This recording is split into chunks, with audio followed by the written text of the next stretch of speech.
সোজা রাস্তা। হযরত মূসার যুগে ঈসা ছিলেন না, ঈসা তো দুনিয়ায় নাই। নবী মুহাম্মদও আসেন নাই। তৎকালীন যুগে দাউদ নবীও নাই। হযরত মূসা আলাইহিস সালাম ভাবেন বড় কিতাবওয়ালা নবী আমি তো মূসা। ও বেটার প্রশ্ন, বর্তমান যুগে সবচেয়ে বড় আলেম কে?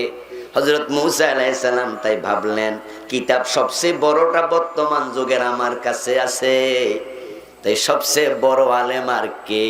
তাই তিনি উত্তর দিলেন সবচেয়ে বড় আলেম আমি মূসা। আল্লাহ তাআলার কাছে উত্তরটা মোটেও পছন্দ হয় নাই। হযরত মূসা যদি বলতেন আল্লাহ ভালো জানে তাহলে বাইসা গেছিলেন, কিন্তু মূসা আলাইহিস সালাম এটা না বলে আন্দাজ করছিলেন বড় কিতাব আমার কাছে, তাই আমি বড় হুজুর। আল্লাহ বলে মূসা আমার অর্ডার, তোমাকে একজন লোকের কাছে কিছু এলেম শিখতে হবে। ওই মাজমাউল বাহরাইন নামক জায়গা যাও, দুই সাগরের সঙ্গম স্থলে যাও।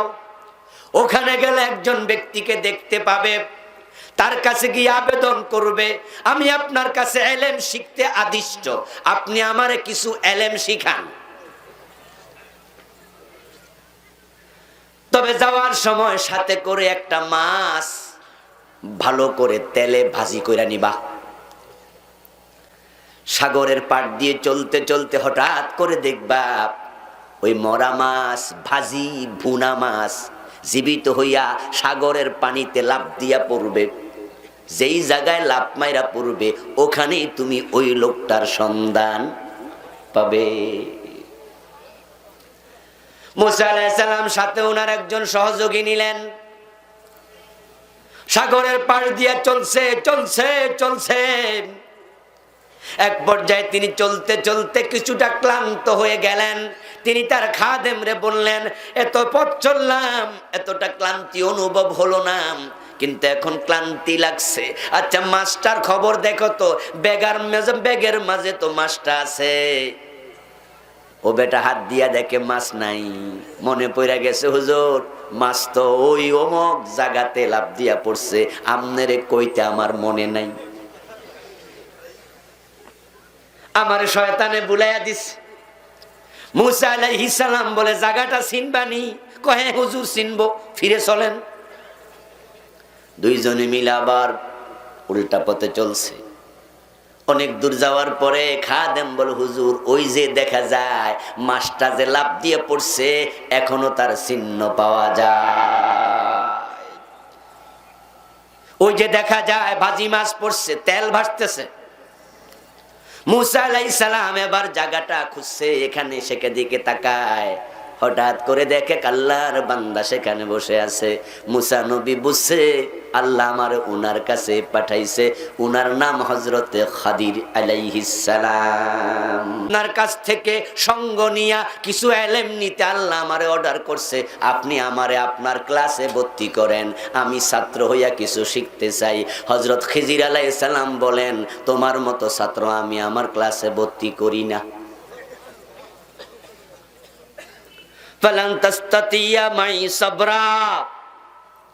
আমার ক্লাসে যারা পড়ে তারা অনেক ধৈর্যশীল হওয়া লাগে, তোমার মাঝে এত ধৈর্য নাই, আমি বুঝি, তোমার দেখে বুঝছি। প্লিজ তোমার মতো ছেলে আমি ছাত্র বানাই না।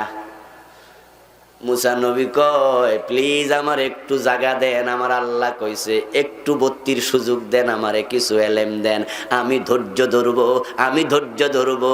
খাদির নবী কয়, খাদির আলাইহিস সালাম বলেন তাহলে আমার কোনো কাজে কোনো প্রশ্ন করা যাবে না। আমি মানলাম, সেটাই মানলাম। খেয়াল করবেন মিটিং এর মাঝে কইছে আমি বড় শিক্ষিত, আর এখন ছাত্র হওয়ার সুযোগই নাই। কথা বোঝেন? ওখানে জিজ্ঞাসা করছিল বড় আলেমকে, কইছে আমি। আর এমন এমন এক বেড়ার কাছে গেছে, বেড়া কই তোমার আমি ছাত্র হিসেবে নেই না।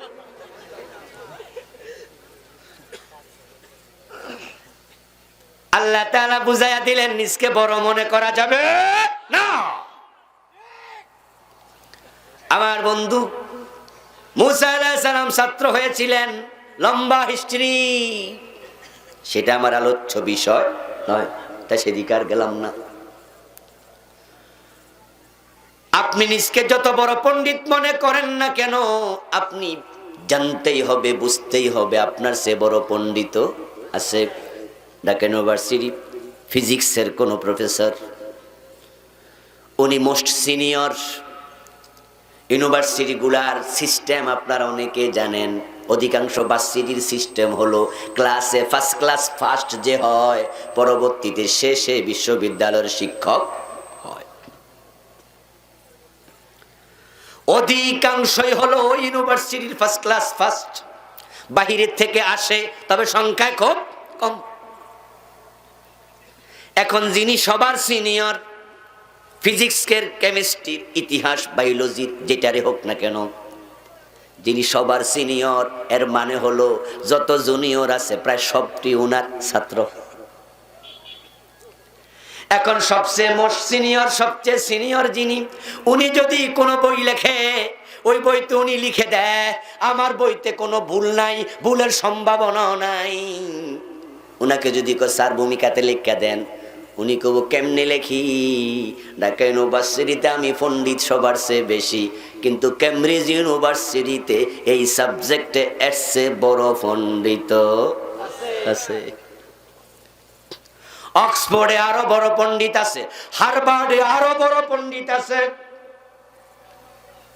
তাই পৃথিবীর কোন লেখক বলে না আমার বইতে ভুল নাই, কিন্তু আল্লাহ তাআলা শুরুতে বললেন ভুল দূরের কথা, কোনো সন্দেহ নেই।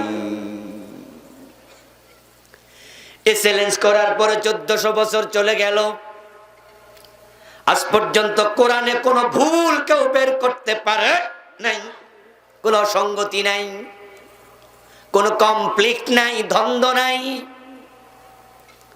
আল্লাহ তাআলা নির্ভুল করে চমৎকার এই কোরআন আমাদের কাছে পাঠালেন বিশ্ব নবীর মাধ্যমে।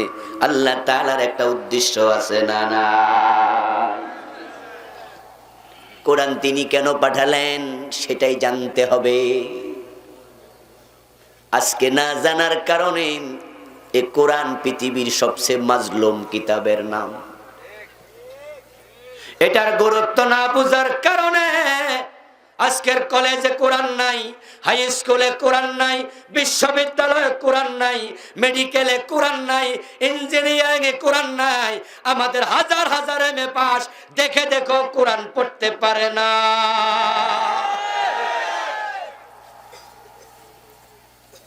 অনেক বড় পণ্ডিত মানুষ, মেধাবী, যারা বুয়েট থেকে পাশ করে, যারা ঢাকা মেডিকেল থেকে পাশ করে, তারা যে দেশের শ্রেষ্ঠ মেধাবী ছাত্র, এ ব্যাপারে কারো দ্বিমত করার সুযোগ নেই। এসএসসিতে গোল্ডেন এ প্লাস, এইচএসসি তো গোল্ডেন এ প্লাস, দুটাতে গোল্ডেন এ প্লাস, তারপরেও বুয়েটে চান্স পায় না, এমন আছে না নাই? শত শত না, হাজার। যারা চান্স পায় তারা দেশের সেরা মেধাবী, কিন্তু পরিতাপ, ওই বুয়েট থেকে পাশ করা ইঞ্জিনিয়ার আল্লাহর কোরআনটা দেখে দেখে পড়তে পারে না, এমন ইঞ্জিনিয়ার আছে কিনা? ঢাকা মেডিকেলে গোল্ডেন এ প্লাস পেলেই টিকে না, হাজার হাজার বাদ পড়ে যায়। যারা ঢাকা মেডিকেলে টিকে,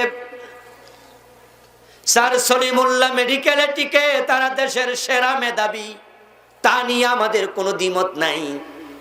কিন্তু এমন অসংখ্য ডাক্তার আছে দেখে দেখে কোরআনটাও পড়তে জানে না, অথচ মুসলমান তারা কোরআন পরিত্যাগ করেছে, তারা ভেবে নিয়েছে এটা হুজুরদের কিতাব, কোরআন হুজুররা পড়বে। আরে আমি কোরআন পড়তে হবে কেন? আমার পকেটে টাকা আছে, বাপ মারা গেলে হুজুর ডাইকে আনমু, দাদা মারা গেলে হুজুর দাওয়াত দিয়ে আনমু। এখন আমরা হুজুররাও এটারে মরা মানুষের কিতাব বানাইছি, তাই দাওয়াত দিলে আমরাও লাশ সামনে লইয়া গোল হইয়া কাইত হইয়া শীত হইয়া সোজা হইয়া মসজিদে বইসা 30 পারা খতম দেই আর পাবলিক রে বুঝাই দোয়া কইরা যে এমন দোয়া করছি তোমার দাদা অলরেডি ফেরদাউসে সইলা গেছে। আমরা আলেমরা যদি বলতাম এ মিয়া তোমার দাদা মারা গেছে পড়ার জন্য কোরআন আমাকে কেন ডাকো, কোরআন তোমাকে পড়তে হবে, ঠিক কি না? তোমার বাপ মারা গেছে জানাজা তুমি পড়াইতে হবে মিয়া। কিন্তু কোরআন আজকে মাজলুম কিতাব, এটাকে আমরা পরিত্যাগ করেছি। আমার বন্ধু, যদি প্রাইমারি স্কুলে 100 নাম্বার কোরআন ঢুকায়া দেয়া যেত, ক্লাস 1 প্রাইমারিতে বিসি শিখার কারণে ক্লাস 2-3 উঠলে দেখে দেখে ইংরেজি পড়তে পারে, বাক্য 5-6 রিডিং পড়তে পারে, আশরায়া তালিবাস্য অ আ ই ক্লাস 1 থেকে শিখতে থাকে, ক্লাস 2-3 গেলে দেখে দেখে রিডিং পড়তে পারে। যদি 100 নাম্বার কোরআন ঢুকায়া দেয়া যেত প্রাইমারি গুলাতে, ক্লাস 1 কায়দা হাতে দিয়া দাও, ক্লাস 2-3 পাস করার পরে প্রত্যেকটা শিশু প্রাইমারিতে দেখে দেখে কোরআন পড়তে পারবে। ঘরে ঘরে কোরআনের আলেম তৈরি হতো। ক্লাস 6 থেকে দিয়ে দাও নামাজে বহুল পঠিত ছোট ছোট 10টা সূরার তরজমা, সাথে তাফসীর। ক্লাস 6 দিয়ে দাও সূরা ফাতিহার অনুবাদ, সূরা ফিল থেকে সূরা নাস পর্যন্ত অনুবাদ এবং সংক্ষিপ্ত ব্যাখ্যা। ক্লাস 7 থেকে দিয়ে দাও 30 পারার বাকি সূরাগুলোর ব্যাখ্যা। ক্লাস 8 থেকে দিয়ে দাও সূরা বাকারার ব্যাখ্যা। ক্লাস 9 থেকে দিয়ে দাও আলে ইমরানের ব্যাখ্যা। ইন্টারমিডিয়েটে দিয়ে দাও বাকি আরো 2টা সূরা। মেডিকেলে দিয়ে দাও ইংরেজির পাশাপাশি তোমার মেডিকেলের সাবজেক্টের পাশাপাশি কোরআন। 100 নাম্বার হাদিস দিয়ে দাও, ইংরেজি শিখবে, কোরআনও শিখবে, বিশ্ববিদ্যালয়ের প্রফেসর হবে, কোরআনেরও আলেম হবে, মেডিকেলের ডাক্তার হবে, বাবার জানাজার ইমাম হয়ে যাবে। আল্লাহু আকবার। তা হবে কিনা আমরা আছি সেখানে, কোরআন হাদিস যেখানে। আল্লাহু আকবার। আমার ভাইয়েরা, কিন্তু আমাদের দেশ 90% মুসলমানের দেশ, অঙ্কের বড় দাম। তাই বলুন তো, ক্লাস 1 থেকে ক্লাস 10 পর্যন্ত প্রতি ক্লাসে অঙ্ক আছে না নাই? আছে। ইংরেজির বড় দাম। ক্লাস 1 থেকে ইংরেজি আছে না নাই? আছে। কোন ক্লাসে নাই? বরং ক্লাস 9 উঠলে আগে ছিল 100, এখন ইংরেজি হয়ে গেছে। মনোজন লেখাপড়া করে না কেউ, এখন কয়শ। ক্লাস 1 থেকে বাংলা আছে না নাই? 1 100, 2 তে 100, 3 তে 100, 9 উঠলে 200। কিন্তু আল্লাহর কোরআন কত, হাদিস আছে কত নাম্বারের। অঙ্কের দাম আছে, ইংরেজির দাম আছে, তোমাদের কাছে আল্লাহর কোরআনের দাম নাই। ধর্ম নৈতিক শিক্ষা নাম দিয়া 100 নাম্বার রাখছে, ওইটা খেচুরি বানায়া ফেলছে। আমার বন্ধু পরীক্ষা পাশ করে, মেট্রিকও পাশ করে, দেখে দেখে কোরআন পড়তে পারে না, কারণ সেই সিলেবাসে কোরআন শিখানোর ব্যবস্থা রাখা হয় নাই।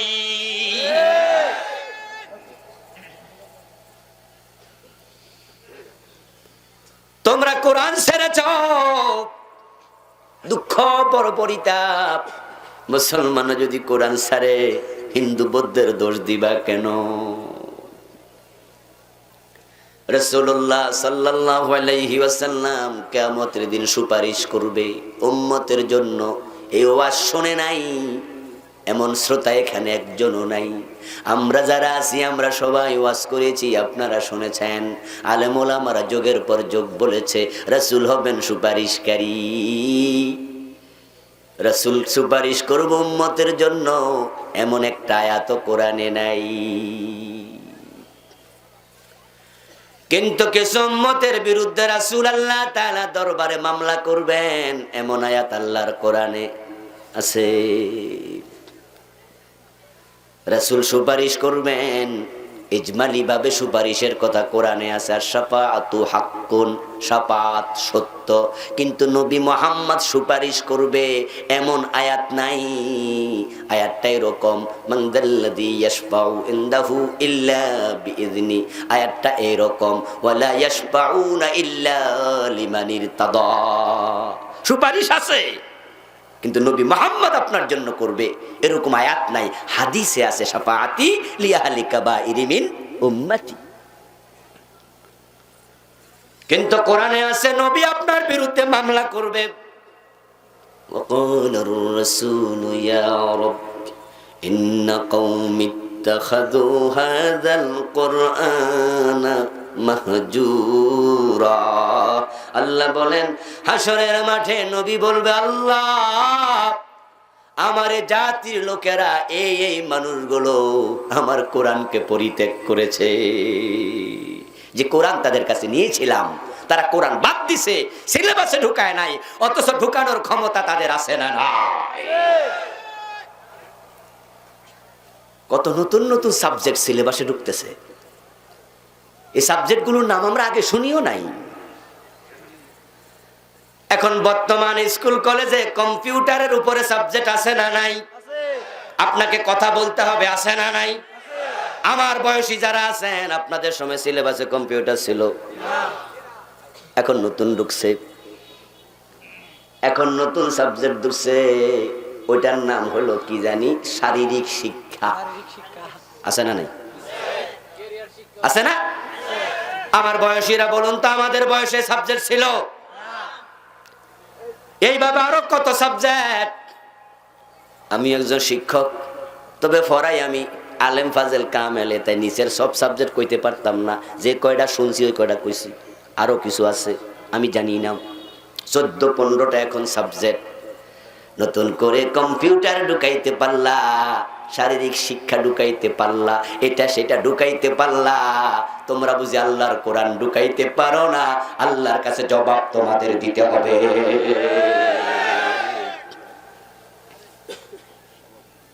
আলা কুল্লুকুম রাইন ওয়া কুল্লুকুম মাসউলুন আন রাইয়াতিহি। রাসূলুল্লাহ সাল্লাল্লাহু আলাইহি ওয়াসাল্লাম বলেন, তোমরা যারা দায়িত্বশীল, সাবধান, তোমার দায়িত্বের ব্যাপারে তোমাকে জবাব দিতে হবে। তোমরা সবাই দায়িত্বশীল, অধীনস্থের ব্যাপারে সাবধান, জবাব দিতে হবে। বাবার ছেলে যদি বেনামাজি হয় আল্লাহর কাছে জবাব দিতে হবে না? কথা বলেন, হবে না?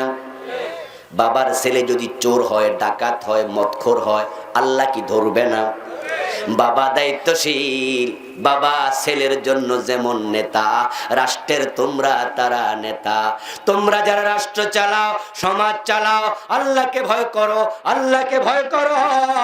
তোমরা চাইলে কোরআন হাদিস কলেজ স্কুলে ঢুকাই দিতে পারবা, মাদ্রাসা কলেজে স্কুলে মেডিকেলে সব জায়গায় যদি কোরআন ঢুকে যায়, দেশটা সোনার বাংলা হয়ে যাবে।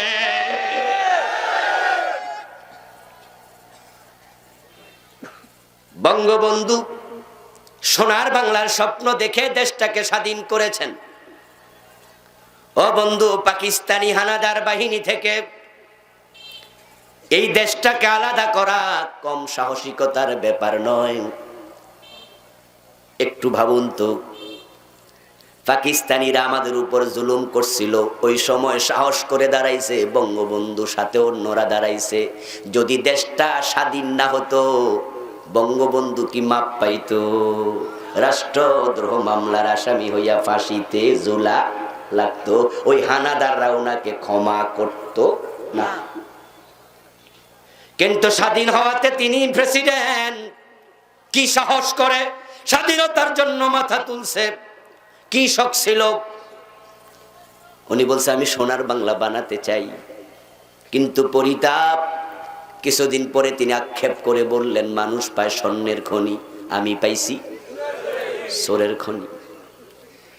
আমার ভাইয়েরা, রাস্তাগুলোর দিকে তাকালে এত কষ্ট লাগে। দেখা যায় এক একটা রাস্তায় কোটি কোটি টাকা বাজেট, কাজ করার 2 বছরের ব্যবধানে গাড়ি চলতে পারে না।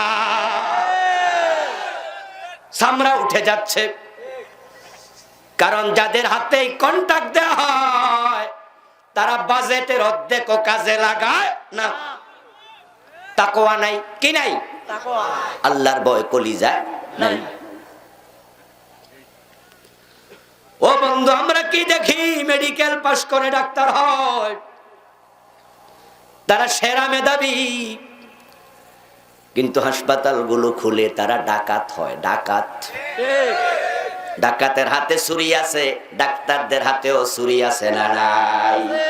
ডাকাত ছুরি দিয়া ভয় দেখায়া টাকা নেয়, আর ডাক্তাররা মহিলাদের পেট কেটে টাকা নেয়। ডাক্তার ডাকাতেরা পেট কাটে না, ছুরি দিয়ে ডর দেখায়, এই টাকা দে না গুতা মারমু। টাকা দিলাম নে রে, একবারে কয় যে ঠিক আছে, তুই বালা মানুষ, বইয়া থাক, গাড়ির বইয়া থাক। হ্যাঁ, মানি ব্যাগ দে, নয় কিন্তু গুতা দেমু। আপনি মানি ব্যাগ দেন, হেতে মানি ব্যাগ হাতায়া মাতায়া টাকা নিয়া পরে কয় গাড়ি ভাড়া আসেনি, 200 টাকা লইয়া যা। এমন টাকা তো আছে না নাই? আপনাকে খুদ করে নাই, ব্যথা দেয় নাই, টাকাটা নিছে। আর আমাদের বড় বড় ডাক্তার হইয়া তারা এমন ডাকাত হয়, বিনা প্রয়োজনও সিজার করছে। টাকা দরকার, টাকা।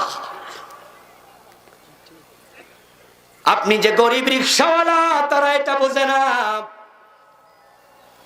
ও রিক্সাওয়ালা, তোমার স্ত্রীর ডেলিভারি যদি নরমাল হয় তাহলে তারা বিল পাবে 5,000 4,000, এর চেয়ে বেশি বিল করবো কেমনে? একদিন বাচ্চা হওয়ার 3 ঘন্টা পরে তো মা হাঁটে, হাঁটে না? কথা বলতে হবে তো, হাঁটে না? নরমাল যদি ডেলিভারি হয় 2-3 ঘন্টা পরে মা হাঁটে, মা চলতে পারে, বাচ্চা কোলে লয়, দুধ খাওয়ায়। এখন তো রিক্সাওয়ালা বলবে, ডাক্তার সাহেব আমার বউরে রিলিজ দেন, ভর্তি হয়েছে গতকাল, এখনো 24 ঘন্টা যায় নাই, বিল হবে একদিনের। বিল কত করবা? 3,500 বিল। একটা স্যালাইন লাগছে 300 টাকা স্যালাইন, ডাক্তারের চার্জ সব মিলা দেখে 6,500 হয়েছে। ডাক্তারের মনটা তো খারাপ, হাইরে পেটটা কাটতে পারলাম না। ঠিক কিনা? ঠিক কিনা? এখন পেটটা কাটলে তো 30,000, 20,000, 50,000। রিক্সাওয়ালা টাকা দেবে কোত্থেকে? বেটা তো গরিব। কিন্তু ডাক্তারের মনে সামান্য ভালোবাসা নাই, সে পেট কাইটাই দেবে। সে জানে নরমাল ডেলিভারি হইলে টাকা কম পাবো, আমার তো টাকা লাগবে। রিক্সাওয়ালা রিক্সা বেচেও টাকা দেয়া লাগে। সব ডাক্তার এমন না, ভালো আছে, ভালো আছে, তবে ভালোর সংখ্যা খুব। আপনাদের কাছে আমি জানতে চাই, প্রশ্নের জবাব দিন। এই যে বেটা ডাক্তার হইয়া মানুষের পেট কাটলো বিনা প্রয়োজনে, এই টেস্ট ওই টেস্ট, এই টেস্ট ওই টেস্ট, 13 রকমের টেস্ট।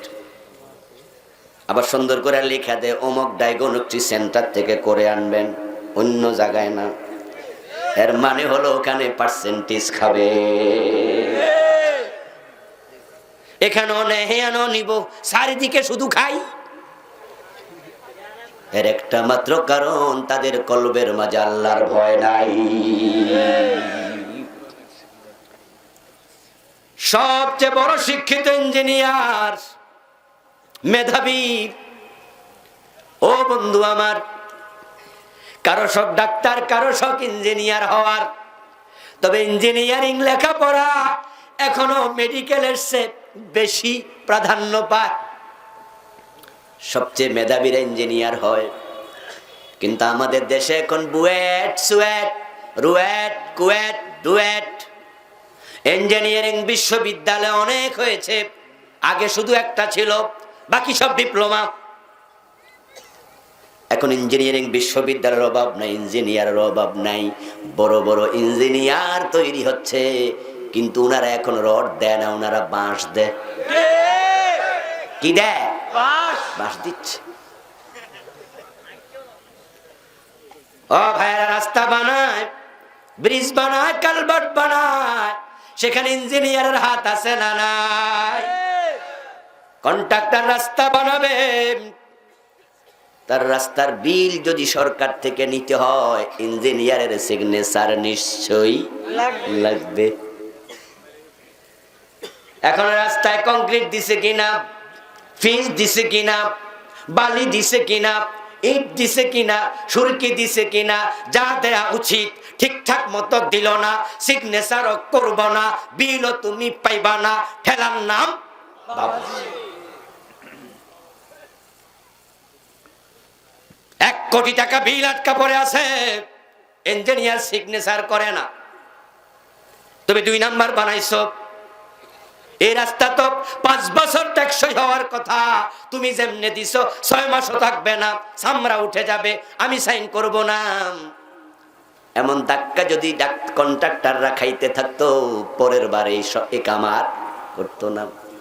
কিন্তু বন্ধু, আমরা দেখি এমন ইঞ্জিনিয়ার যারা ঘোষ দিলে সিগনেচার দিয়ে দেয়, তাই কন্ট্রাক্টর সাহেবেরা এখন অর্ডার দেয় না, জাতিরে বাঁশ দেয়। বড় মেধাবী, বড় শিক্ষিত, জামেলা এক জায়গায়, তার কলবে আল্লাহর ভয় নেই। এবার আপনাদের হাতে ছেড়ে দিলাম বল, আপনাদের কোর্টে দিয়ে দিলাম, আওয়াজ করে জবাব দেন, ভালো মানুষ পাওয়ার জন্য কোরআনওয়ালা দরকার আছে না নাই?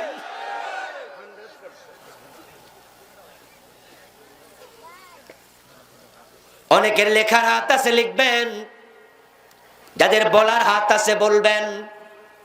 আজকের শিশু কালকের ভবিষ্যৎ, কালকের প্রেসিডেন্ট, কালকের প্রধানমন্ত্রী।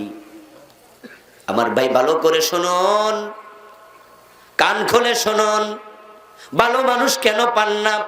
মেডিকেলে যারা পরে খবর নেবেন, ফার্স্ট ইয়ার থেকে লাস্ট ইয়ার পর্যন্ত কানের চিকিৎসা শিখায়, মাথার চিকিৎসা শিখায়, হাতের গুলা শিখায়, পায়েরটা শিখায়, নার্ভের শিখায়, ব্লাডের শিখায়, দেহ সম্পর্কে সব শিখায়।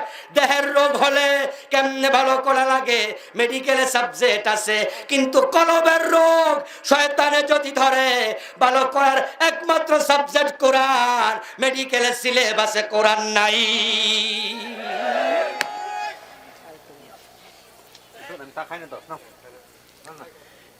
ইঞ্জিনিয়ারিং বিশ্ববিদ্যালয়ে যাও আমার দোস্ত, ফার্স্ট ইয়ার থেকে লাস্ট ইয়ার পর্যন্ত কত রকমের বিদ্যা শিখালো, কিন্তু আল্লাহর কোরআন 7-8 বছরে 1 নাম্বারও নেই। তো তোমরা ভালো হইবা কেমনে? ইংরেজ পণ্ডিত স্ট্যানলে হাল বলেছিলেন, if you teach your children 3 years and you live for that, you will be get 5th year, that is rascality. যদি তুমি তোমার সন্তানকে ইংরেজি শিখাও, পড়তে শিখাও, লিখতে শিখাও, ভূগোল, বিজ্ঞান, অঙ্ক শিখাও, রিডিং, রাইটিং এন্ড অ্যারিথমেটিক সব শিখালে, you live for that, that is religion. কিন্তু তুমি কোরআন হাদিসের ইলম শিখাও নাই, এটা তুমি বাদ দিয়েছো। ও বাবা, তুমি অপেক্ষা করো, you will be get 5th year, that is rascality. অপেক্ষা করো, তোমার ছেলে কোরআন হাদিস বাদ দিয়া যত বড় শিক্ষিত হবে, তত বড় বদমাশ হবে। আল্লাহ তাআলা মানুষ মরার পরে কোরআন পড়বেন, এর জন্য কোরআন পাঠায় নাই। জিনে ধরলে কোরআন পড়ে ফু দেবেন, ঝাড়ফুঁক করার জন্য কোরআন পাঠান নাই। গলায় তাবিজ বানায় ঝুলাবেন, এজন্য কোরআন পাঠান নাই। কোরআন পাঠাইছেন হেদায়াতের জন্য, হেদায়াতের জন্য, হুদাল্লিল মুত্তাকিন। যারা হেদায়াত পেতে চাও, তাদের কাছে, কোরআনের কাছে তাদের যেতেই হবে। এখন হেদায়াতের জন্য আমরা কোরআনের কাছে কয়জন গেছি? আমরা তো কোরআন পড়তেছি, প্রতি অক্ষরে 10 নেকি পাওয়া যাবে সে আশায়। নেকি পাওয়ার নিয়তে কোরআন পড়ো। কোরআনে আল্লাহ কি বলেছে আমল করার নিয়তে কয়জন পড়ো? তুমি নেকির জন্য গেছো, ও মিয়া, আমল করার নিয়ত যদি না থাকে, কোরআন মানার নিয়ত যদি না থাকে, কোরআন পড়লে কোনো নেকি নাই, নেকি নাই, নেকি নাই। কোরআন পড়লে নেকি হবে তখন, আমল করার চিন্তা থাকবে যখন। আগে তো মানতে হবে, মানার নিয়ত থাকতে হবে। আওয়াজ করে বলুন তো, গিরিশচন্দ্র সেন কি কোরআন পড়ে নাই? আরো জোরে বলেন, পড়ছে কিনা? মানার নিয়ত ছিল, সুতরাং কোনো নেকিও নেই। আপনি বলবেন সে তো কাফের। আমি প্রশ্ন করি, তুমি মুমিন হইলা কবে? গিরিশচন্দ্র সেন কেন কাফের? কারণ কোরআন মানার নিয়ত নাই। তো তোমার মাঝেও নিয়ত নাই, তুমি মুমিন হইলা কেমনে?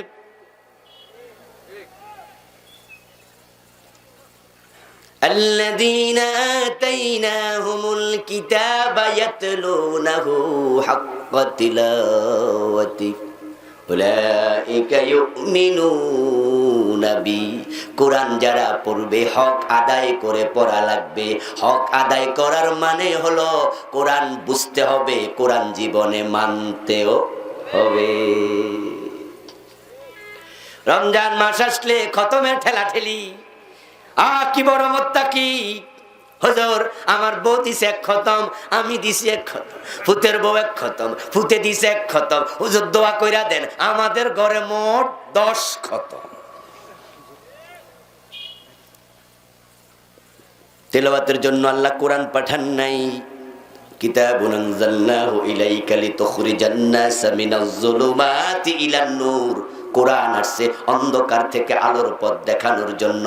যে বেটা সকাল বিকাল কোরআন পড়ে সুদ ছাড়ে না, ঘোষ ছাড়ে না, তার কোরআন তাকে হেদায়াত দিতে পারে নাই। এই পড়ার কোনো একানা দামও নাই। হেদায়াত নেওয়ার জন্য কোরআনের কাছে গেলে হেদায়াত পাইবা, না হয় পাইবা না। কোরআনের বড় আলেম হওয়া যায়, পৃষ্ঠা মুখস্থ করা যায়, তাফসীর মুখস্থ করা যায়, হাদিসের কিতাবের হাসিয়া মুখস্থ করা যায়। হেদায়াতের মন যদি না থাকে, তোমার মতো আলেমকেও শয়তান ধোঁকায় পেলে ঈমান কেড়ে নিয়ে যাবে। আমরা বাংলাদেশেও দেখেছি, বড় আলেম বটে, কিন্তু শাহবাগের মোড়ে যাইয়া নাস্তিকদের সাথে হাত মিলিয়েছে।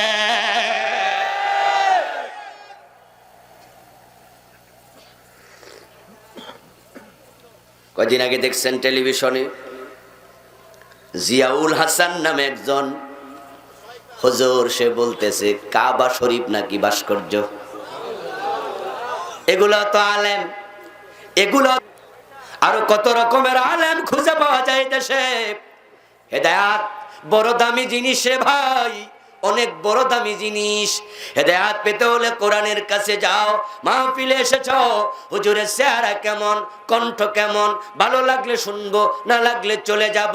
ততক্ষণ শুনবো যতক্ষণ আমার মনের সাথে ওয়াজ মিলে। দলিল দেখ আর হাদিস দেখ, কোরআন দেখ আর যাই দেখ, যদি আমার চিন্তার বাহিরে হয় আমি আর নেব না। এমন চিন্তা যদি তোমার থাকে, মাহফিলে এসো, হেদায়াত পাওয়ার সম্ভাবনা নেই। এই যে আজকের মাহফিলে আপনারা কষ্ট করে আসছেন, সবার কি হেদায়াত নেয়ার মানসিকতা আছে? মোটেও না, মোটেও না। জুতা চুরি করতো কেউ আইছে, আইছে না? মোবাইল চুরি করার জন্য আসে নাই? আবার হুজুর কি ওয়াজ করে, এটা উপরে নালিশ দেবে, এমন চিন্তাও 2-4 জনের আছে না? না, হে গোয়েন্দা বিভাগের লোক হিসাবে আইছে। তোর কাছে যদি আমি কোরআন ঢাইলাও দি, মাথার উপরে পানিতে মিশাইয়া হেদায়াত পাবে না। কবি নজরুল আফসোস করে বলেছিলেন, ফল বহিয়াছো পাউনি করস, হাইরে ফলের ঝুড়ি, লক্ষ বছর ঝর্ণায় ডুবে রস পায় না কোনড়ি। ফলের ঝুড়িতে ফল থাকে, রস থাকে না। নুড়ি পাথর গ্লাসের মাঝে চুবিয়ে রাখো, একদিন 2 দিন 5 দিন তুলে হাতুড়ি দিয়া ফাটাইয়া দেখো, পাথরের ভিতরে এক ফোঁটা পানিও নেই। আল্লাহ তাআলা বিশ্ব মানবতার হেদায়েতের জন্য কোরআন পাঠাইছে।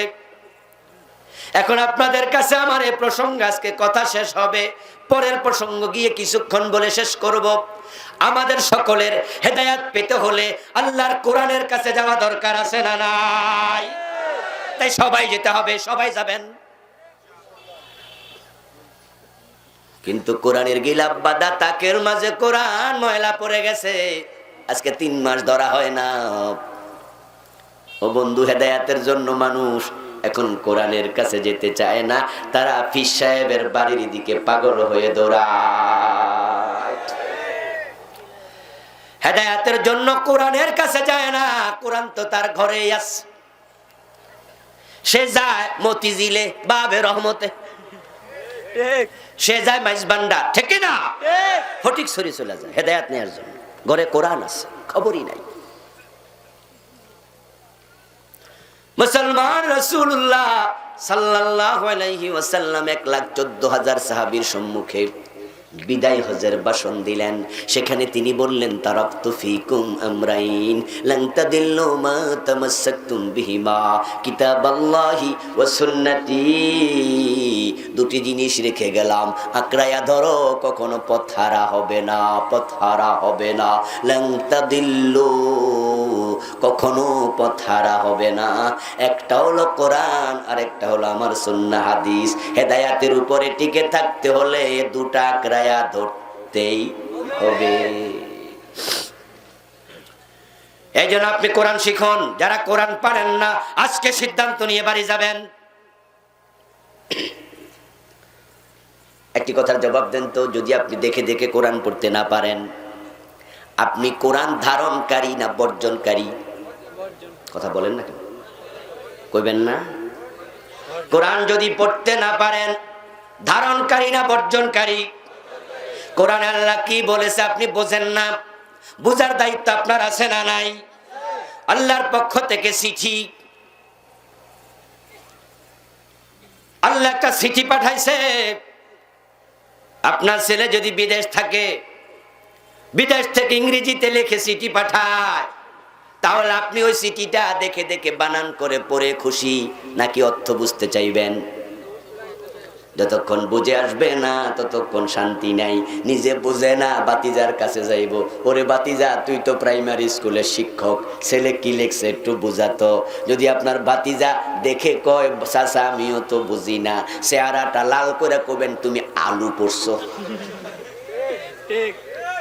আচ্ছা ঠিক আছে, বাদ দেও তো, কলেজের প্রিন্সিপালের কাছে যাই, এখানে যাবেন ওখানে যাবেন, ছেলের চিঠির অনুবাদ কি বুঝবেন?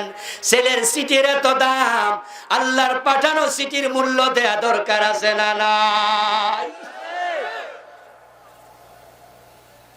অর্থ জানলা না, 80 বছর বয়স, ও আমার বাবা, জীবনে কতবার সূরা ফাতিহা পড়ছেন নামাজে, সূরা ফাতিহার অর্থ কি এটাও জানে না, এমন বুড়া নামাজিও আছে না নাই?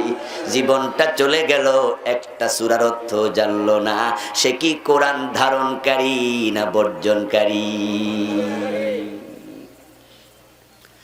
এর জন্য সবাই শিখতে হবে, নিজেদের সন্তানকে পড়াতে হবে। এমন সন্তান রেখে যান, আপনার মৃত্যুর পরে সন্তান জানাজার ইমাম হয়ে যাবে।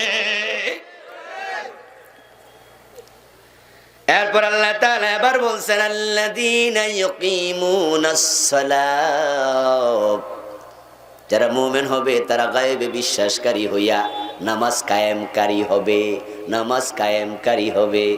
এখন নামাজের কায়েমের খবর নাই, নামাজ এখন হয়ে গেছে পার্সোনাল ম্যাটার, অপশনাল সাবজেক্ট। যার মনে চায় সে পড়ে, যার মনে চায় সে পড়ে না। অথচ কান খুলে শোনো মুসলমান, যার নামাজ নাই বাস্তবে তার ঈমানটাও নেই। বাইনাল মারই ওয়াল কুফরি তারকুস সালাত। হাদিস, রাসূলুল্লাহ বলেন, কে কাফের কে মুমিন তার পরিচয় শুধু নামাজ। যে নামাজ ছেড়ে দেয় তার ঈমান থাকে না। মান তারাকা সালাতাম মুতাআম্মিদান ফাকাদ কাফার, যে ব্যক্তি ইচ্ছা করে নামাজ ছাড়ে সে কুফরি করে, কুফরি কুফরি। দুজন বিখ্যাত সাহাবী, আব্দুল্লাহ ইবনে ওমর, আব্দুল্লাহ ইবনে আব্বাস রাদিয়াল্লাহু তাআলা আনহুমা বলছেন, দুজনের বক্তব্য একই রকম। লা ঈমানা লিমান লা সালাতা লাহু, লা দীনা লিমান লা সালাতা লাহু। যার নামাজ নাই তার ঈমান নাই, দিন নাই। মসজিদগুলো খা খা করে ফজরের টাইমে দেখবেন কোন মসজিদে 1 কাতার, কোন মসজিদে 2 কাতার, কোন মসজিদে আধা কাতার, কোন মসজিদে ইমাম আর মুয়াজ্জিন ছাড়া কেউ নেই। আমার ভাইয়েরা, মাহফিল করার জন্য মানিকগঞ্জ গেলাম কয়েক বছর আগে। ড্রাইভারকে বললাম মসজিদ পেলে দাঁড়ায় আসরের নামাজ পড়ব। অজু অবস্থায় ছিলাম, ড্রাইভার মসজিদ দেখে দাঁড়ায় গেল, অজুর টেনশন নাই, তাড়াতাড়ি করে ঢুকলাম। ঢুকে দেখি মসজিদে একটা বিছানাও বিছানো নাই, বিছানাগুলো ওয়ালের সাথে ঝুলাইয়া রাখছে। মসজিদে ধুলাবালি 1/2 ইঞ্চির কাছাকাছি, এমন বালি আর কবুতরের পায়খানা। অবস্থা দেখে বড় কষ্ট পেলাম। আল্লাহ আল্লাহ আল্লাহ, অবস্থা দেখে বোঝা যায় এখানে নামাজ হয় না। দরজায় দিয়ে দাঁড়ালাম, দেখি একজন পাশ দিয়ে যাচ্ছে। জিজ্ঞাসা করলাম, ভাইজান আপনার বাড়ি কি এলাকায়? কয় জি। মসজিদের অবস্থা কেন? কয় হুজুর আমরা তো জুমার দিন আসি। কোন দিন আসে? ও বন্ধু, শুধু জুমা পরে ওয়াক্তের খবর নাই, এমন লোক আপনাদের এলাকাও 2-4 জন আছে না নাই? বাবা ফজরের নামাজে যায়, ছেলেরে কম্বল টেনা দিয়ে যায়, ছেলে নামাজ পড়ে না, অথচ যুবক হাজী সাহেবের মেয়ে বোরকা পরে না, এমন আছে না নাই? কিসের ইসলাম তুমি বুঝেছো ভাই? নামাজ ছাইরা দিয়া জান্নাত পাইবা না। যে আমল আমরা করি, রাসূলের সুপারিশ আমাদের জন্য আবশ্যক, লাগবেই লাগবে লাগবে, ধরা খাইয়া যাইবা। রাসূলুল্লাহ সেদিন সুপারিশ করার জন্য দৌড়ায়া দৌড়ায়া যাবেন কিয়ামতের মাঠে, আল্লাহর মিজানের দিকে। আমার কোন উম্মত ধরা পড়ে গেল কিনা? রাসূলুল্লাহ বলেন, আমার কবিরা গুনাহগার উম্মতের জন্য আমি সুপারিশ করতে থাকব। এই কথা শুনে মা আয়েশা প্রশ্ন করে, ইয়া রাসূলুল্লাহ, আদম আলাইহিস সালাম থেকে শুরু করে ঈসা নবী পর্যন্ত লাখ লাখ নবীর কোটি কোটি উম্মত হাসরের ময়দানে থাকবে, সবারই তো আমল আল্লাহ মাপবে, আপনি আপনার উম্মতের সুপারিশ করবেন কেমনে? চিনবেনটা কেমনে? এই যে আপনারা আমার সামনে বসে আছেন, যারা রাসূলের সাথে দেখা হয়েছেনি, কথা বলতে হবে। দেখা হয়েছে? দেখা হয় নাই, তিনি আপনারা চিনবো কেমনে? এবার বলুন তো, আমাদের সাথে আপনাদের আমার সাথে দেখা হয়েছে কিনা? কি কয়? দেখা হয়েছে নি? আচ্ছা, কালকে আপনারা আমি চিনমুনি, আমি 4-5 জনের চিনমু। আপনার সাথে আমার দেখা হয়েছে, কালকে আমি ভুলে যাব, কারণ এরকম তো প্রতিদিনে হাজার হাজার দেখা, কয়টা মনে থাকবো? তো দেখা হলে মনে থাকে না, নবীর সাথে কখনো দেখাই হয় না। অথচ আমরা সবাই মানি উনার সুপারিশ ছাড়া আমাদের উপায়। মা আয়েশা জিজ্ঞাসা করলেন, ইয়া রাসূলুল্লাহ, চিনবেন কেমনে? কত উম্মত তো আপনার, লাখ লাখ কোটি কোটি উম্মতের মাঝ থেকে কেমনে চিনবেন? বিশ্বনবী উত্তর দেন, ইন্নাহুম ইউদআউনা ইয়াউমাল কিয়ামাতি গুররান মুহাজ্জালিন। আয়েশা, যারা আমার উম্মত হবে তাদের অজুর জায়গা থেকে নূর চমকাতে থাকবে। তারা যে নামাজ পড়ছে 5 ওয়াক্ত, অজু করছে, এই অজুর জায়গা থেকে নূর চমকাবে, নূর। কোরআনে আল্লাহ বলছেন, ইয়াউমা তারাল মুমিনিনা ওয়াল মুমিনাতি ইয়াসআ নূরুহুম বাইনা আইদিহিম ওয়া বিআইমানিহিম বুশরাকুমুল ইয়াউম জান্নাত। সুবহানাল্লাহ। হে নবী, যারা আপনার উম্মতের মাঝে ঈমানওয়ালা, নারী হোক আর পুরুষ হোক, তাদের চেহারা থেকে, তাদের হাত থেকে, ডান পাশ থেকে ঈমানের নূর চমকাতে থাকবে।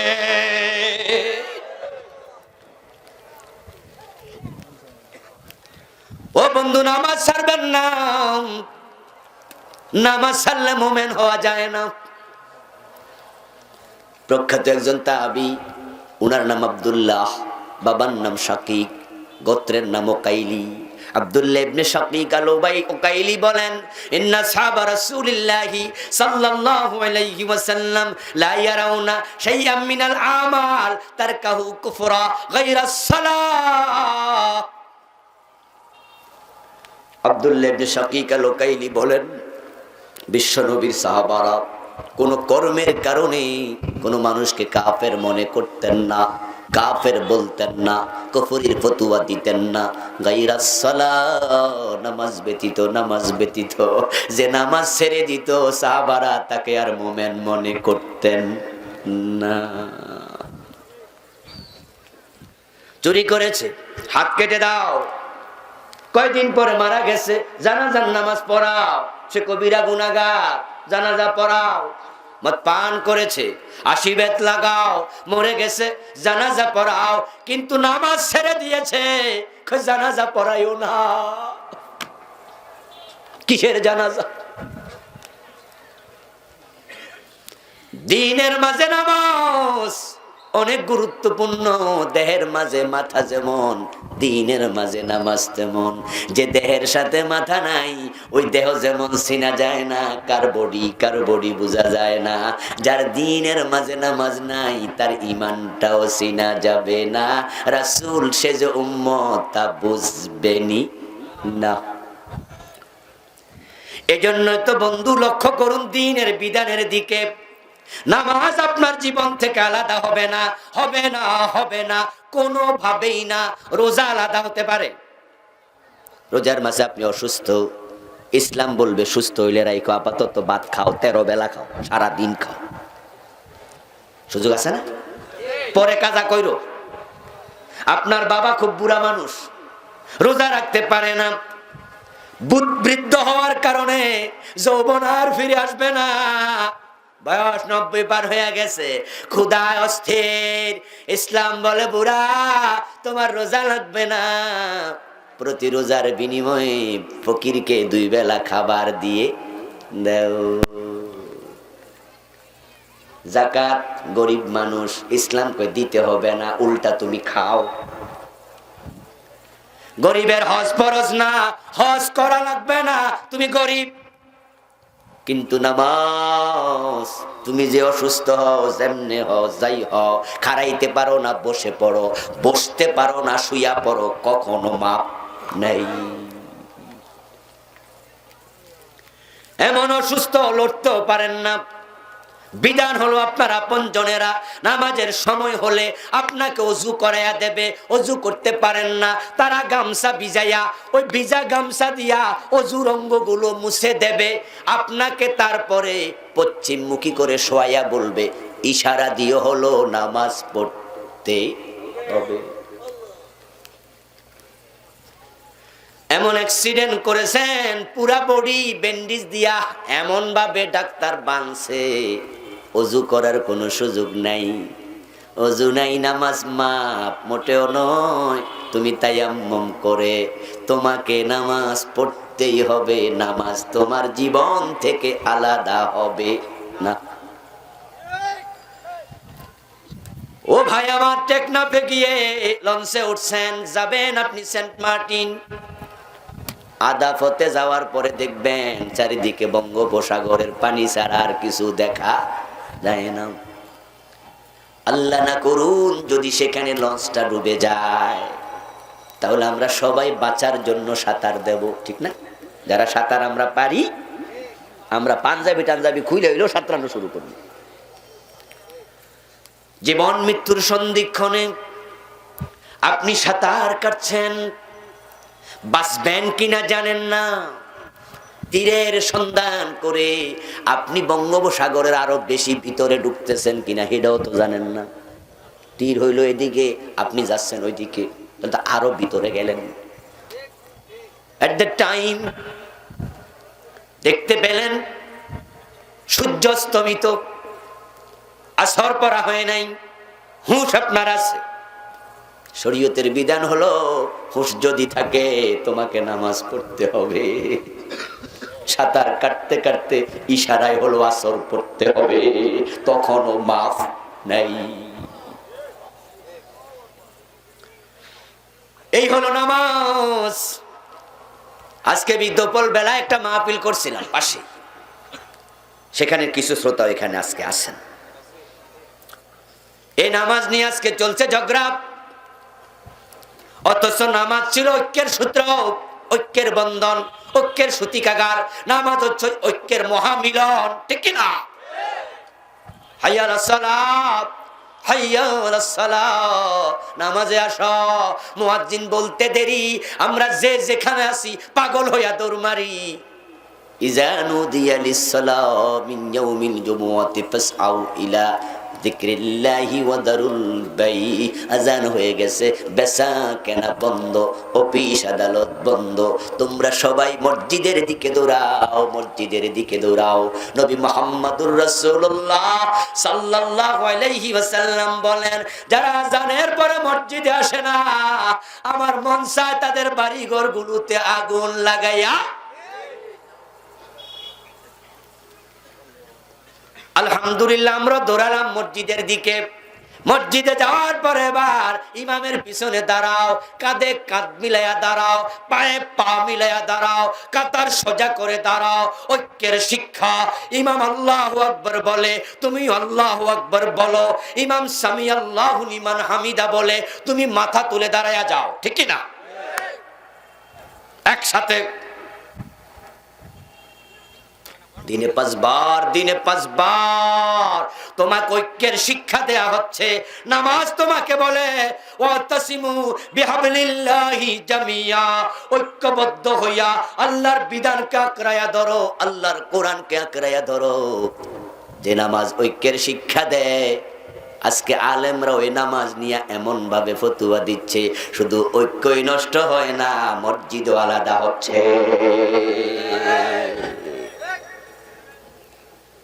বাংলাদেশে এখন নামাজ লইয়া যে ঝগড়া আলেমদের মাঝে, আর কোন বিষয় লইয়া ঝগড়া নাই। মসজিদের নাম আহলে হাদিস মসজিদ, আশ্চর্য তো, আছে না নাই? আজীব। মসজিদের নাম তুমি আহলে হাদিস কেন দিলাম? আলাদা করে ফেললাম। কয়েকদিন পরে ওই এলাকায় আরেক নতুন মসজিদ হতে পারে, হানাফি মসজিদ। আস্তাগফিরুল্লাহ। নামাজ ঐক্য শিখায়, আর আমরা বিভক্ত হচ্ছি। নামাজের মাসাইল নিয়ে চলছে ঝগড়া। জোরে আমিন বললে বের করে দিবা, মসজিদে জিগাইবা জোরে আমিন পাইলা কই। ওস্তাদ বক্তা এসে ফতুয়া দে, পাবলিক রে খেপায়া দে, পাবলিক তো বোঝে না। অথচ বন্ধু আল্লাহর কাবাতে জোরে আমিন বলার লোক আছে না নাই? ইমামের পিছনে নামাজ পড়ছে, শাফি মাযহাবের লোকেরা জোরে আমিন বলে, হানাফি মাযহাবের লোকেরা আস্তে বলে। তোমার পাশে দাঁড়াবে, সে জোরে আমিন বলছে, হাদিস তো আছে, চুপ থাকো, কিচ্ছু ভেবো না। তোমার সাথে শত্রুতা হবে কাফেরের, দুশ্মনী হবে কাফেরের। নামাজওয়ালার সাথে দুশ্মনী হতে পারে না, সে তোমার বন্ধু। রুহামাউ বাইনাহুম।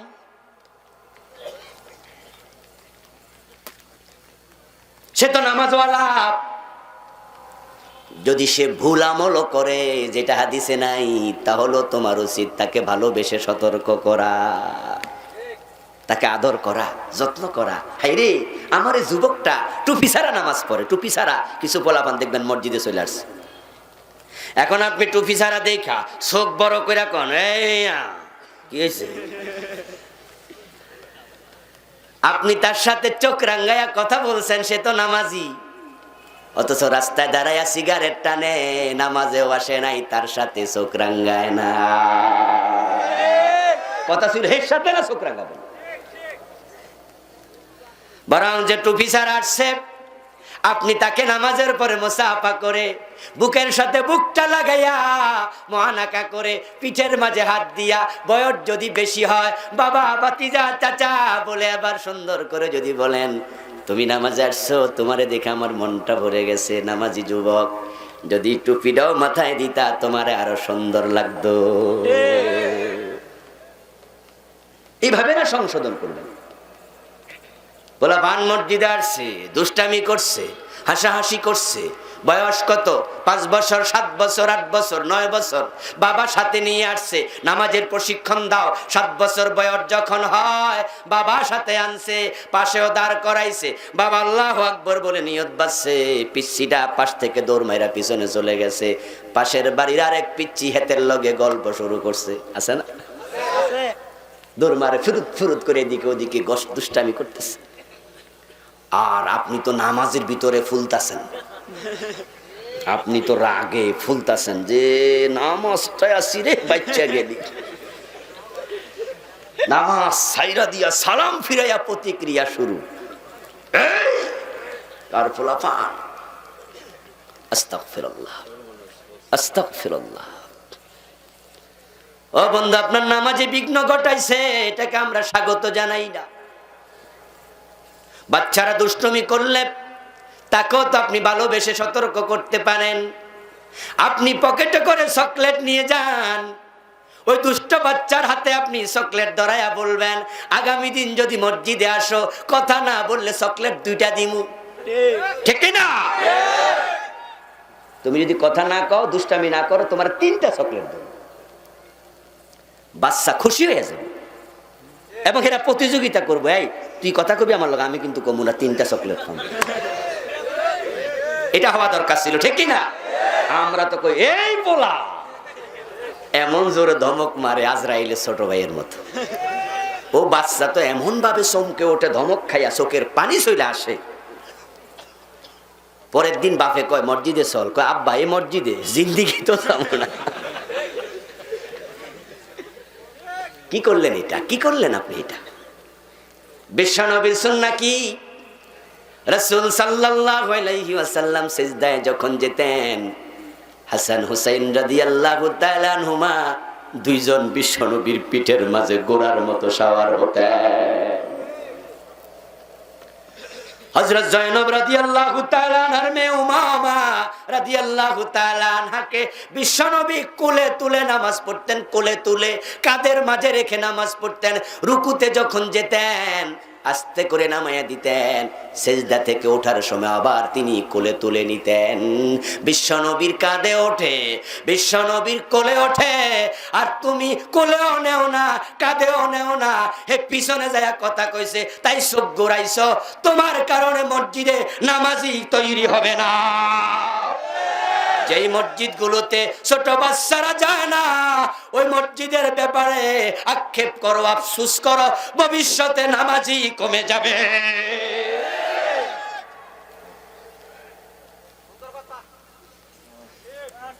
মুসলমান শোনেন, এখন নামাজের কত মাসালা, কত অনুষঙ্গ আছে, সেখানে দ্বিমত চলছে।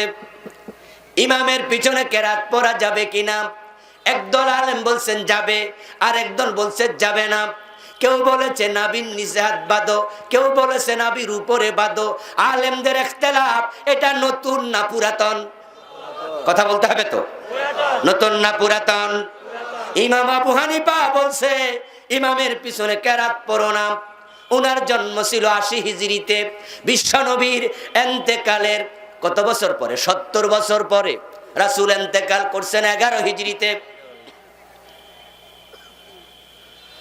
রাসূলের জন্ম ইন্তেকালের 70 বছর পরে ইমাম আবু হানিফার জন্ম। তিনি যখন ফতোয়া দেন, ওনার বয়স যদি 30 বছর হয়, তাহলে 70-এর সাথে 30 যোগ করলে 100 বছর হবে।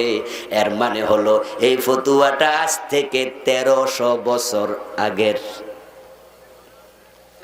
ইমাম শাফি রাহিমাহুল্লাহর জন্ম 150 হিজরিতে। 100, উনি যদি 30 বছর বয়সে ফতুয়া দেয়া শুরু করেন, তাহলে 180 হিজরিতে ফতুয়া দিছে। এর মানে আজ থেকে 1100 বছর আগে। তাহলে বোঝা গেল ফতুয়া কি নতুন না পুরাতন? তো তোমাদেরকে ঝগড়া করতে কইছে কে? ফতুয়া তো আগেও ছিল। এই জন্য নামাজের মাসআলা নিয়ে ঝগড়ায় লিপ্ত হওয়া যাবে না।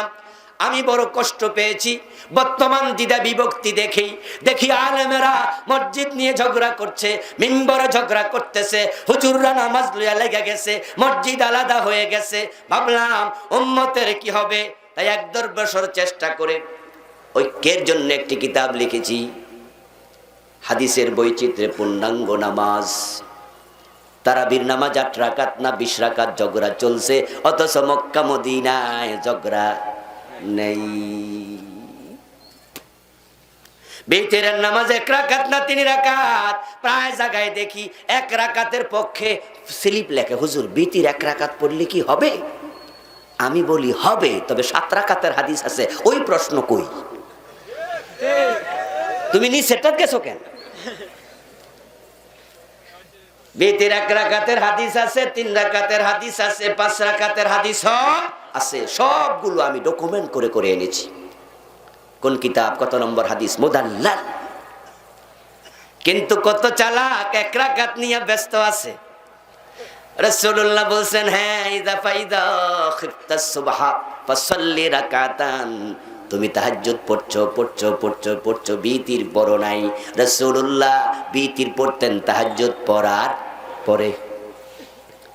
রাসূল সাল্লাল্লাহু আলাইহি সাল্লামের সুন্নাহ মানতে যায়া তুমি বিতিরের পরে তাহাজ্জুদ পড়তা, তাহাজ্জুদের পরে বিতির পড়বা, কিন্তু গরিব দিকে তাকায়া দেখো সুবহে সাদেকের আর 5 মিনিট বাকি আছে। আর আমি যে লম্বা তাহাজ্জুদ পড়তে খারাইছি আমার খেয়াল নাই। এখন তো আমি যদি 3 রাকাত বিতির পড়ি তাহলে সুবহে সাদেক তুলু হয়ে যাবে। ফাইজা খিফতাস সুবহা ফাসাল্লি রাকা, সহিহ বুখারীর riwayat।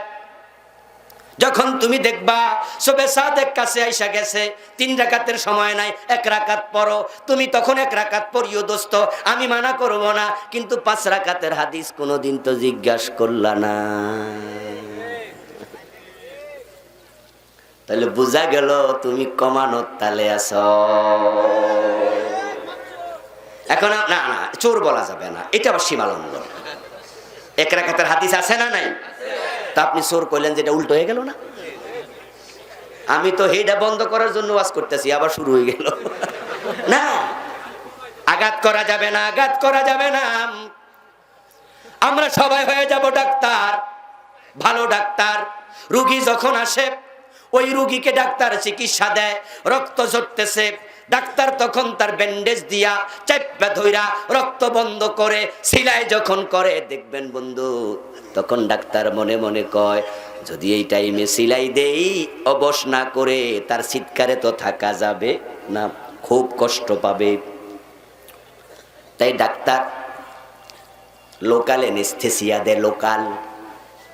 অপারেশন বড় হলে পুরা এনেস্থেসিয়া, 6 ঘন্টা বেহুশ, ঠিক না? যদি হুশ আর ফিরে না আসে, মরে যায়, আমাদেরকে দায়ী করতে পারবেন? মেজর সার্জারিতে আপনাকে লিখতে হবে আমার কোনো অভিযোগ নাই, মরে গেলে কোনো অভিযোগ। ডাক্তার লোকাল এনেস্থেসিয়া দিয়া সেলাই করে, কারণ ডাক্তার জানে অ্যানেস্থেসিয়া না দিলে সুই ঢুকানোর সময় খুব ব্যথা পাবে। মানুষের চামড়া কিন্তু মোটামুটি শক্তই, নরম না, ঢুকাইতে কষ্ট আছে, সুই পর্যন্ত বাঁকা হইয়া যায়। মাঝে মাঝে সুই কি হয়, সুই বাঁকা হয়ে যায়। বিশেষ করে বয়স্ক মানুষের চামড়া সিলাইতে খবর আছে। আমার ভাইরা, ডাক্তার আপনাকে অ্যানেস্থেসিয়া দিল, সিলাইয়াও দিল, এবার বলুন তো রোগী চিকিৎসা হয়েছে না হয় নাই? কাজ হয় নাই, কিন্তু রোগীরে কষ্ট দেয় নাই। আপনার পাশে দাঁড়ায়া ভুল নামাজ পড়ছে, আপনার কাছে মনে হয়েছে এটা ভুল, এই নামাজ আপনি জীবনেও দেখেন নাই। যেমন বন্ধু বিতিরের নামাজ পড়তেছেন, কিসের নামাজ? বিতিরের নামাজের মাঝে একটা দোয়ায়ে কুনুত আছে না? দোয়ায়ে কুনুত পড়ার আমাদের দেশের সিস্টেম কি, আমরা সূরা পড়ে ফাতিহা পরে একটা সূরা মিলাই, সূরা মিলানোর পরে আমরা আল্লাহু আকবার বলি, তারপরে আমরা আবার দোয়ায়ে কুনুত পড়ি। কিন্তু আপনি দেখবেন সৌদি আরবে গেলে রমজান মাসে যখন জামাতে বিতির হয়, জামাতে রমজানে তারাবিও জামাতে, বিতিরও জামাতে, সূরা ফাতিহা পড়ল, তারপরে একটা সূরা মিলাইলো, তারপরে ডাইরেক্ট রুকুতে চলে গেল, রুকু থেকে দাঁড়াইলো, এবার দোয়ায়ে কুনুত শুরু। আপনি এটা জানেন না, এই হাদিস যে আছে আপনি জানেনই না। আপনার এলাকায় কোনো এক ছেলে কাম করছে, আপনি দেখছেন, ও মারে নামাজের মাঝে খাড়া এরকম করে কেন? কথা বোঝেন নাই? আপনার কাছে জিনিসটা পুরাতন না নতুন? কথা বলতে হবে তো ভাইরা, পুরাতন না নতুন? আপনি নতুন দেখে হেরে গুতা মারা শুরু করবেন, এই সব কি নাকি? এমন নামাজ আপনি জীবনও দেখেন নাই, তা আপনি মনে করছেন এ ফোলা তো শার্ট প্যান্ট পরা, হেতে তো কলেজে পড়ুয়া, হেতে মনে চরম ভুলে আছে, তার নামাজে তো বাদ। আপনি গুতাইতে যাইয়েন না। নামাজ শেষ করার পরে এবার আপনি তাকে ওই ডাক্তারের মতো সংশোধন করতে যান। আপনি তার কাছে গেলেন, সালাম দিলেন, মুসাফা করলেন, যুবক ভাই তুমি এইটা কি নামাজ পড়লা? এই নামাজ তো আমার দাদাও দেখেন, এইসব কি নামাজ? এবার যুবক যদি আপনাকে বলে মুরব্বি বিতিরের নামাজের এই সিস্টেমটাও হাদিসে আছে, আপনার জন্য একটা কথা বলাও আর জায়েজ হবে না, এটাও রাসূলের হাদিস। ও মিয়া ভাই আমি আপনাকে বলছি, আপনার পাশে দাঁড়ায় একজন জোরে আমিন কইয়া দিছে, অভ্যাসগত কারণে এর বাড়ি ধরেন যশোর এলাকায় হালে হাদিস আছে, সে বেড়াইতে আইছে আপনাদের পুটিয়া, ওই এখানে আত্মীয় আসতে পারে না, অথবা ঘুরতে আসছে এলাকায়, আসরের টাইম মাগরিবের টাইম হয়েছে, আপনাদের বটতলি বাজারে হে নামাজে খারাইছে, এই যে মাত্র ইমাম সাহেব বললো বলা দলিন, ওই বেটার বাড়ি তো হালে হাদিস এলাকায়, হে আমিন জোরে কয় নাচতে কয়, সে অভ্যাসগত কারণে এখানেও কয়ে দিছে আমিন। আর আপনি নামাজের মাঝে ফুলা শুরু করছেন যে নামাজে সালাম ফিরিয়া তার ধরন লাগবো। হ্যাঁ, কারণ হুজুর তো নামাজে কয়ে, হুজুর তো মাহফিলে কইছে আমিন জোরে কইলে হেরে ধরবা, পাইছেটা কই? মসজিদ থেকে বাইর কইরা দিবা। আপনি তো হুজুরের মুরিদ হইছেন, এখন নামাজের শেষে আপনি তার গপ কইরা ধরবেন কেন রে ভাই? ইমাম শাফি যদি আপনার মসজিদে নামাজ পড়তো, তিনি কি আমিন আসতে কইতো?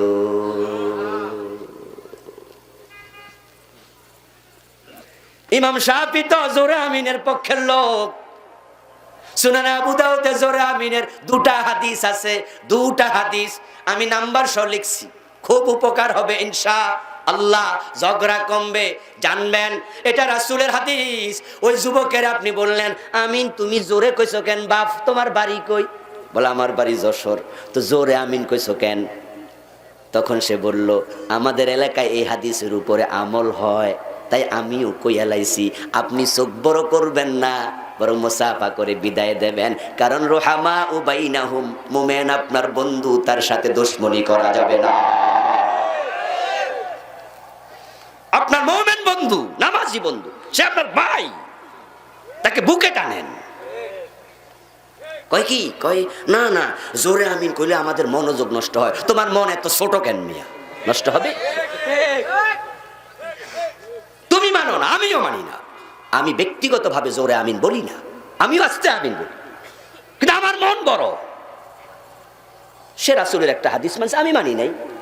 আবার আমি এক জায়গায় মানবো আর একটা হাদিস, আমি নাবির নিচে হাত বাঁধি, সে আমাকে দেখবে, সে বুকের উপরে বাঁধে, সে আমারটা টেনে নিচে নামাবে না, আমাকে আমারটা মানতে দিতে হবে। আমার পক্ষে হাদিস আছে না নাই? আমার তো ভাই, আমার বন্ধু, নামাজ নিয়ে কোনো বিতর্ক নয়। হাদিস যদি থাকে আপনি তাকে ছেড়ে দেন, কারণ তার আমলের জবাব আপনি দেবেন না, সে দেবে। যদি সংশোধন করতে চান ভালোবাসা নিয়ে করবেন, সংশোধনের রীতি আছে ভাই আমার। যদি কারো কপালে ময়লা লেগে থাকে, আপনি দেখলেন কপালে ময়লা লইয়া এই লোকটা বাজারে হাঁটতেছে, নিজের কপালে ময়লা দেখা যায়? কথা আর একটু জোরে কর না। দেখা যায়? দেখা যায় না। এখন আপনি ভালোবাসা নিয়ে হেরে মুছতে গেছেন যে ময়লাটা মুছা দিন। মোছার দুইটা তরিকা, একটা হলো হাত থেকে রুমাল বের করলেন, ডাক দিয়ে বললেন ভাই একটু এদিকে আসেন, আপনার কপালে তো ময়লা, এটা বলে আপনি সুন্দর করে মুছে দিলেন। মোছা হলো। এই লোকটা আপনাকে এত ভালোবাসবে, আপনার কথা কোনোদিন ভুলবে না। এক বছর পরে দেখা ওই লোক বলবে আরে ওই ভালো মানুষ রে। আপনি কপালের ময়লা মুছার জন্য যদি স্যান্ডেল খোলেন,